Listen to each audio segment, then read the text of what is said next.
Hey, good morning. It's good to be back with you. We're here to start another great week. And today I want to share with you one investing tip that will enable you to earn more cash and to arrive at your financial goals faster. Whatever those goals are. And this tip is to invest in agriculture. Now, I know we've talked about this before. I've mentioned this in a previous video where I talked about investing in agriculture, in energy, and in utilities and different needs-based businesses. But today I want to focus a little bit about kind of the current environment and why investing in agriculture is a great opportunity right now. So first of all, with the presidential election behind us, with a lot of the congressional elections complete as well, although a few are still going to happen here in the near future, we know that the federal government is poised or prepared to launch another round of stimulus. And what is this? And this is money that's either going into the financial markets in order to prop up asset prices, or it's money that's going to individual Americans in the middle class or the lower class in order to help them get through a period of unemployment if they don't have jobs right now. Now, there's something very important to understand about this, and this is going to be a little bit of a discussion about economics. And what that is that a stimulus doesn't actually stimulate the economy. Even though it's proposed that way, even though it's purported to do that, based on what we hear from the mainstream media, we hear, okay, government is going to borrow money and is going to spend this money or give it to people to spend, and that's going to cause the economy to get better. It doesn't really work that way.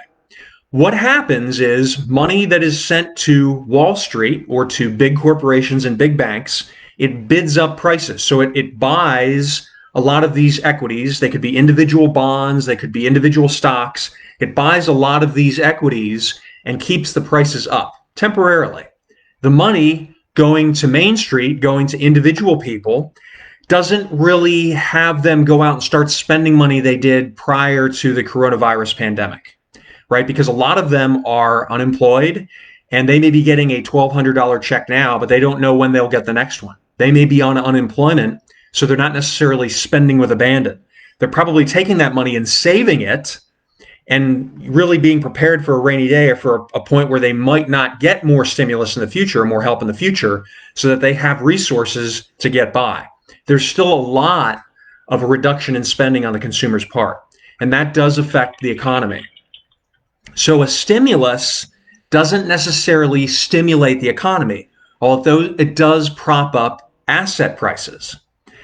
Now, the reason I bring this up and the reason that we're discussing this is because right now, agriculture is a very undervalued sector of the economy.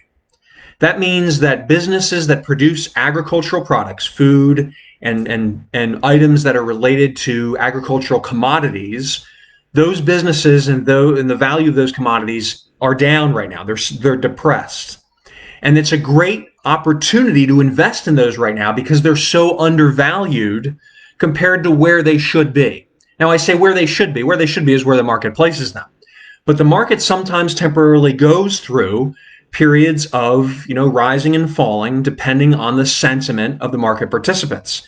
And right now, agriculture is severely undervalued. That means it's a great bargain to buy those businesses. Now, particularly buying agricultural stocks or ETFs in the agricultural sector is important because companies, they are leveraged to the commodity that they're producing. So if a company is manufacturing wheat or sugar or corn products, when the value of those products go up, the profitability of those companies goes up even more because they have a lot of fixed costs. This is important to understand. The stocks of company that are related to commodities that are produced are more volatile and therefore have a much higher gain potential than buying the commodities themselves. So what I'm recommending is, I'm not recommending that you go out and buy individual stocks. I can mention a few, but again, I'm not endorsing these companies in particular. But if you look at companies like Archer Daniels Midland or Bunge or Tyson Foods, you're going to see that those prices are coming back, right? They're starting to recover. and they had been depressed for a long period of time, but they're really coming back right now. And the important thing to keep in mind here is not that I want you to buy these individual companies. You can if you do your due diligence and your research, but that I want you to get some exposure to this market in your retirement savings as well as in your non-qualified accounts. The reason why is you're going to be able to leverage that when it really takes off in the future. Because during a real recovery, people's spending tendencies tend to go back to the correct proportion, or to the same proportion as they were prior to a stimulus. This may be a little bit complicated to understand right now, but if you want to post a question or a comment, we can talk about it in greater detail. I always look forward to reading your comments, so please post a question or comment. Send me a private message if you want to talk about it privately. And until next time, I wish you unlimited success.